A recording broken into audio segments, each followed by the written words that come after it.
Trawling is a highly regulated industry, but for those willing to go outside the law, the rewards can be lucrative. It's estimated that a haul like this would be worth up to $10 a kilo on the black market.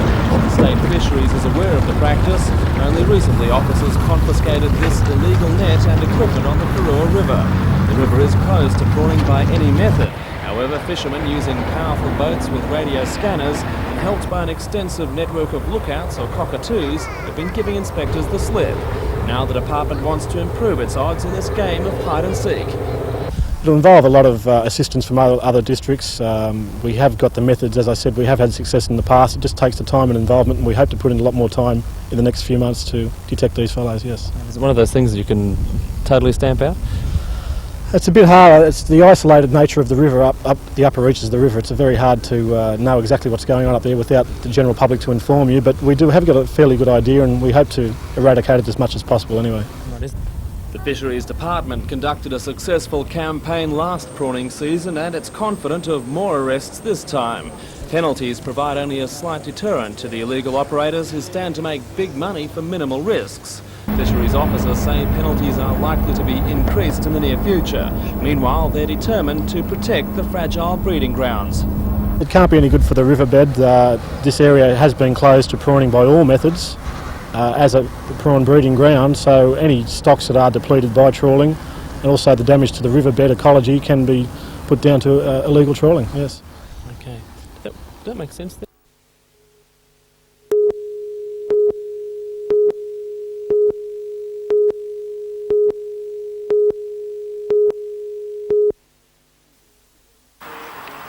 In just 2 weeks' time, Maitland TAFE will begin taking its 89 enrolments, and that's when the real effects of the funding cuts will hit home. Just before Christmas, the state government announced plans to drastically reduce part-time teaching hours in colleges across the state. And according to John Martin, chairman of the college's committee, Maitland will feel the pinch far more than most. More than 40% of its lecturers are part-time, and with their teaching hours halved, it means classes are going to have to go right across the board. The primary courses that we'll be losing are things like the pre-apprenticeship course, which has got a 100% success rate in getting young people employment after they leave this place. The tech equivalent of the school certificate and the high school certificate, which means that people won't be able to go on to higher education after they've finished those courses. The business and administration sections and the general studies sections will be losing courses like computing, which today is essential. Many more classes are also headed for the chopping block unless the college can convince the state government it needs those extra hours desperately. A plight John Martin says needs the backing of the whole Maitland community. People in Maitland are going to be disadvantaged, there's no doubt about that. What they're going to have to do is to start putting pressure on themselves, as well as from the college committee point of view. But the effects won't be felt just within the boundaries of the college. John Martin believes if these courses do go, then the surrounding communities will bear the brunt of an untrained workforce. But they're going to be disadvantaged further up the track. It means that they won't be able to get a job, it won't give them those extra skills to be able to get a job, they won't have the extra skills to be able to sort of handle themselves securely in life.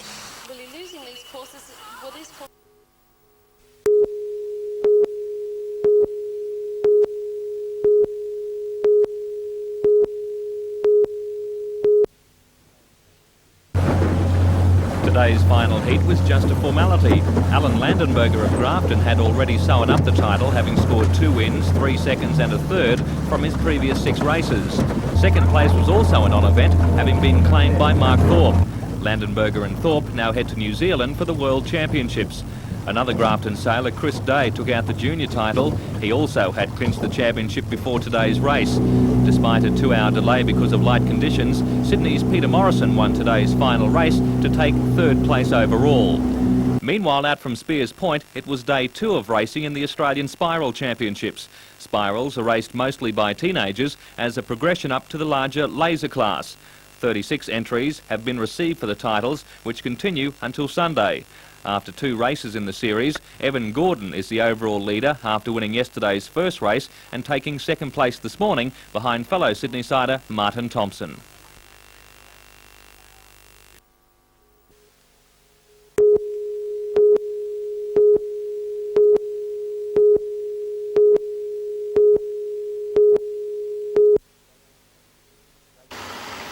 Jason is home this weekend from the Goulburn Police Academy, where he has been a recruit for the past 5 months to prepare for his international debut.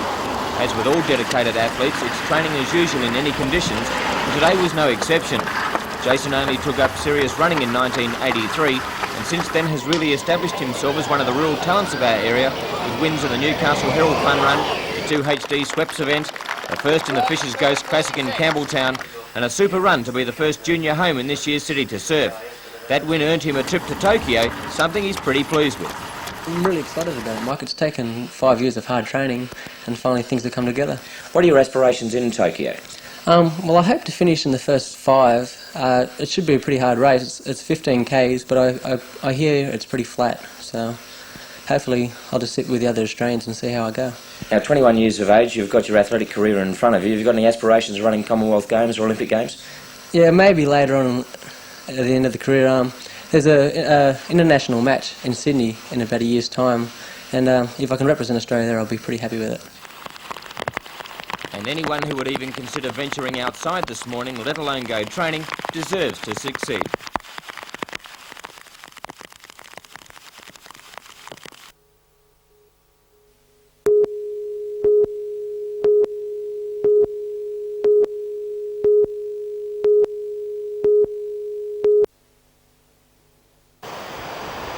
Sixteen heats of the Open Catho Classic were surfed today in seas that varied from 3-metre monsters in the morning to a tapering 1.5 to 2.5 metre midgets by mid-afternoon.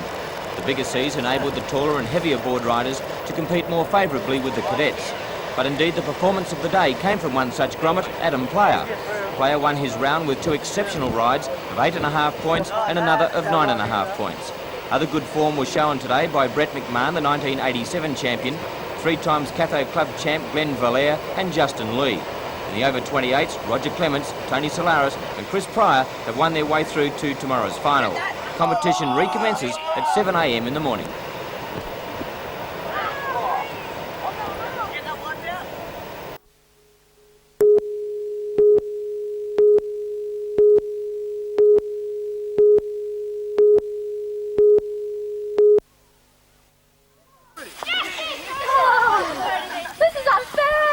There was no reason for any of these 54 children to ask the perennial question, what can I do now? The Dudley Ray Park Youth Centre was a hive of activity and fun. The Vacation Play Centre will also be popular with parents, for it offers a safe and stimulating environment for children aged from 5 to 15 and at no cost. The centre will run for 2 weeks, giving youngsters the chance to take part in indoor and outdoor games, excursions, sand modelling and a treasure hunt.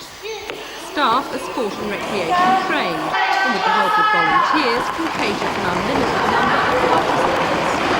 The youngsters came from as far away as Belmont, Warners Bay and Gateshead.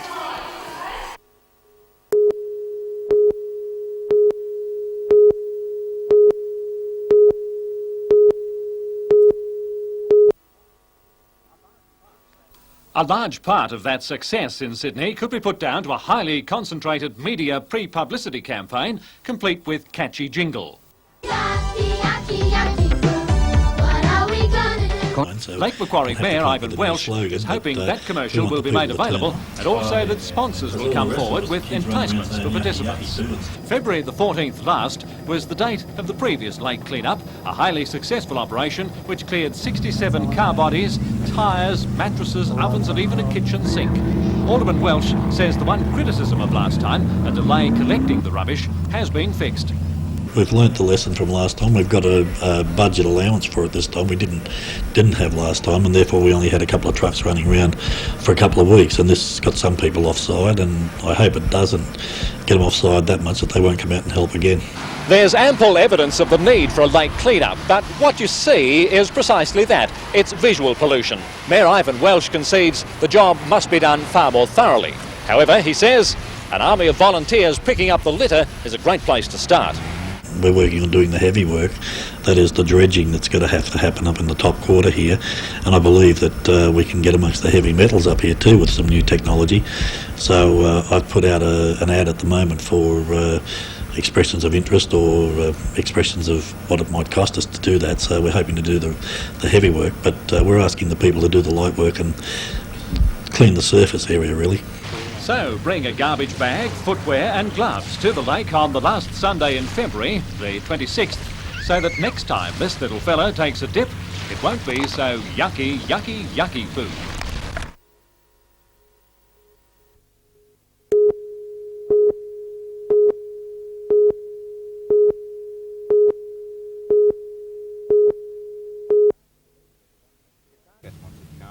It's hard to believe that the 194-centimetre giant weighing 90 kilograms is only 16 years old. With height and speed, he was a natural for basketball, a game he has just given up after representing the state at schoolboy level and was asked to trial for the Newcastle Falcons. Chad now concentrates on athletics, and already it's paying dividends. At the recent Pacific School Games, he won the under-16 100-metre title, beating runners from more than a dozen countries. And then last week in Tasmania, he won the 120-metre Hobart Gift, run as part of the Australian Open Relay Championships. Chad beat Australian Open 100-metre champion Shane Naylor, clocking 12.2 seconds off a handicap of 3 metres. He's now set his sights on the Seiko Carnival in Canberra on Australia Day, where he plans to run against the nation's best, including Naylor, Keating, Carney and Narracott. Chad is also hopeful of going under the Commonwealth Games 100-metre qualifying time of 10.54 seconds before the end of the year. Is it the Commonwealth Games you're particularly looking forward to? Well, I'd love to make them, even if it's just a relay team. But I think it's a long way off yet and a lot of training. You thinking you're down under the qualifying time?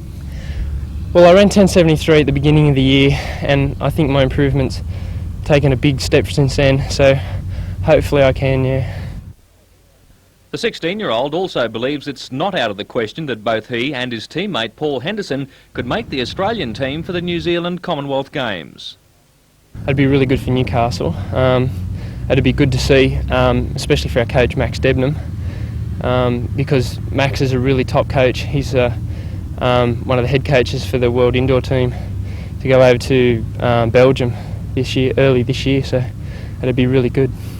This year is going to be your final year.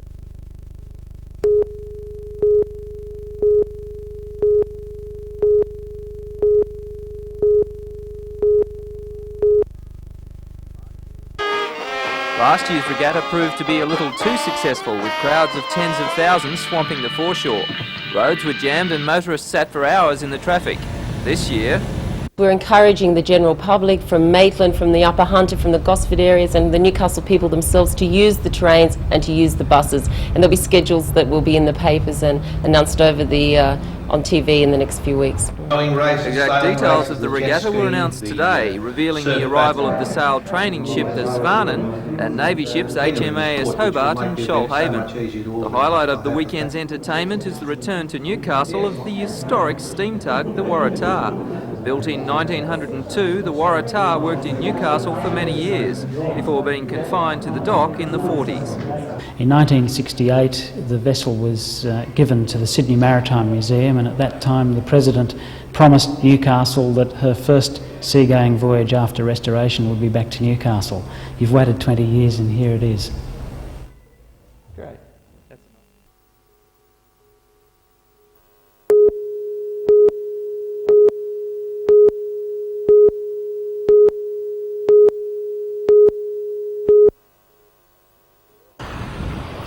More than 90 caravans, including 13 permanent sites, are located at the Blacksmiths Beach Park.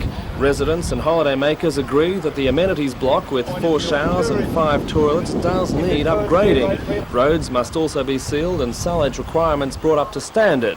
But council says the work would cost $500,000, which is too expensive. The protesters say it's the least council can do. They've taken our money all these years, now it's time to put it back. They're not prepared to do it. Start adding up the money we put into this area and you're starting seeing big vickies. Have a look Lake what you're Macquarie saying. Council believes it would be cheaper to relocate the park, but some residents like Robert and Betty Booth, who just spent $13,000 on a storage van, don't agree. If they move it somewhere else, they're looking at $500,000 to upgrade another park. The caravanners unanimously supported a motion calling on council to upgrade, improve and expand the park. Mayor Ivan Welsh says Council's Caravan Committee is trying to find a solution, but he says retention of the park is unlikely, and he isn't sympathetic to caravanner calls for council funding. During the time that they've been there, there've been improvements made to the caravan park. The caravan facilities that were provided at a very reasonable cost. So I don't see the argument there, no.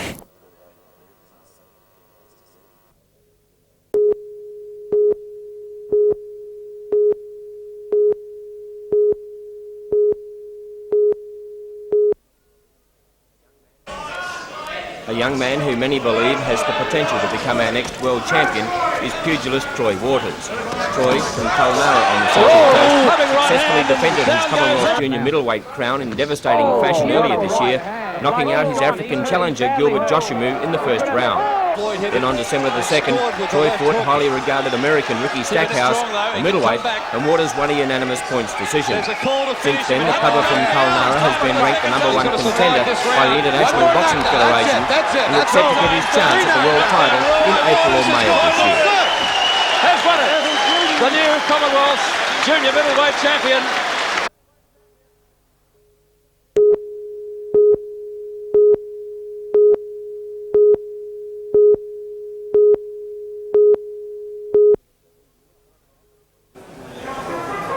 For the second year, a holiday atmosphere will prevail at Broadmeadow, and enhancing its popularity is the nominations received by the NJC. So strong are they that there is a possibility that there will be 10 races on the card. Well, at this stage we're very optimistic, Mike, about the meeting. Last year we ran it for the first time in January in the holiday period, and we got an excellent response. And it's a free day? Yes, this year it's a free day, so all the holiday makers in the area can come along to the race meeting free of charge and see some top quality racing. The main race is the $20,000 JCTC Cruisers Holiday Cup over 1,200 metres. Last year's race was very close, with Classic Victory with Peter Cook on board grabbing the money right on the line. Can they repeat their efforts? Yes, Classic Victory is high in the weights for this year's event, and it's a very good field, a quality field, and perhaps Peter Cook might be back to ride Classic Victory. He's been having a lean trot with injury lately, so perhaps he might be back. And the day on Tuesday is being billed as a family affair with something for the kids as well as mum and dad. And patrons to Broadmeadow could win more than a few dollars, as many travel prizes will be up for grabs also.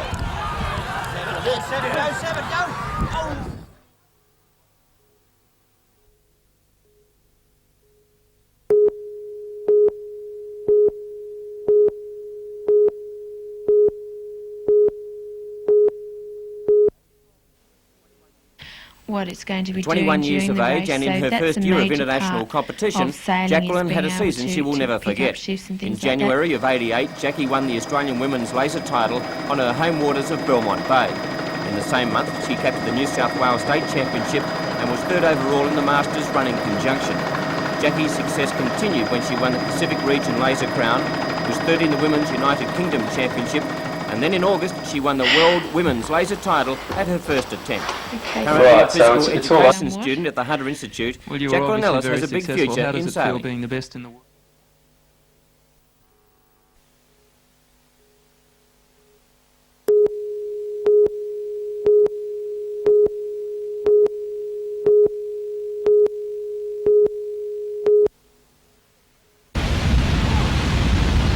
School holidays and summer sun. It spells lots of fun-filled hours spent swimming, surfing and sunning. But it can also spell disaster, with skin cancer slowly claiming more and more victims in Australia every year. Newcastle hopes to arrest this silent killer before it claims too many victims. A fight which began in earnest today at Mayfield's Danger Park Swimming Centre. Posters and videos told of the dangers of skin cancer, while popular Sid the Seagull showed the right way to cover up, donning a hat, t-shirt and sunscreen before meeting with the kids. But probably the most popular of all was Melissa Dial from Newcastle City Council's Health Promotion Unit, who had the task of painting dozens of little faces in the latest fad, psychedelic zinc cream. It's really great that there's colours on the market for that reason, because the kids are more inclined to wear a colour than just wear the plain white. Is the message starting to get through? We're hearing a lot about taking care, but you think, are people starting to respond, Melissa? I think so, more so than they have in the past. Skin cancer is the most common cancer in Australia. quite a number of deaths result from melanoma, and I think because of this type of publicity, people are becoming more aware. But as she painted each child, Melissa explained the importance of using sunblocks and covering up, though for some children her message was extra urgent. You've got the little redheads with the freckles that are, honestly more likely to develop skin cancer in their life. They're the ones that we're really trying to aim at. The team will be at Lambton, Wallsend, Beresfield and Stockton pools for the rest of the week, offering advice to parents, inspecting unusual freckles or moles, and of course, painting faces.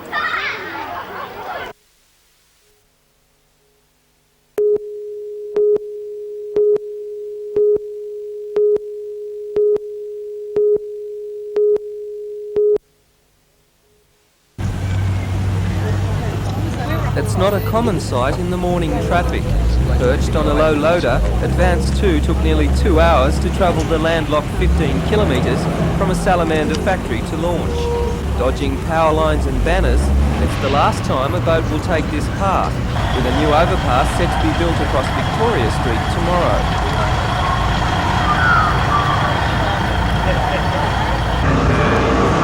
Guided by its skipper, the boat was edged to the side, and with the help of 2 giant cranes carefully reached into position.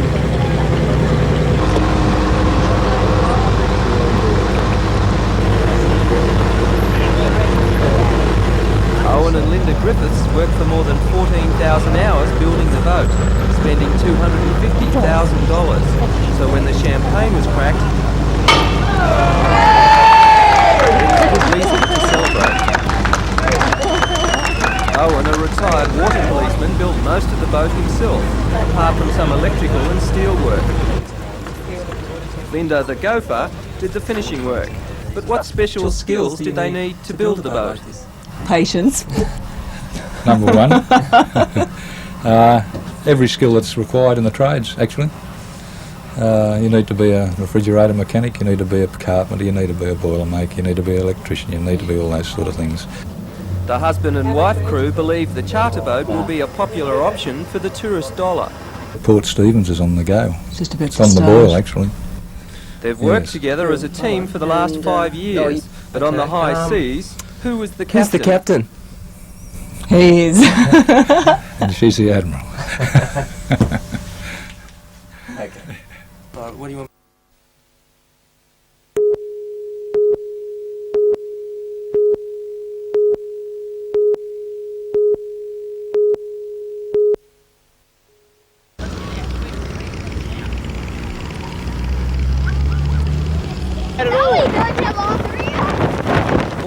Okay, off you go. It's behind you. It's behind you. Oh, so easy. Stand up, Anna. Go down, Anna. That's the way. That's the way. All right, fishermen, off you go. Start fishing. Off you go. Oh, I wouldn't make myself known, sharks, because you could get caught. There's one. Oh, that one's caught. Jamie, you got to get around another. Oh, watch out. No. This alien's really good.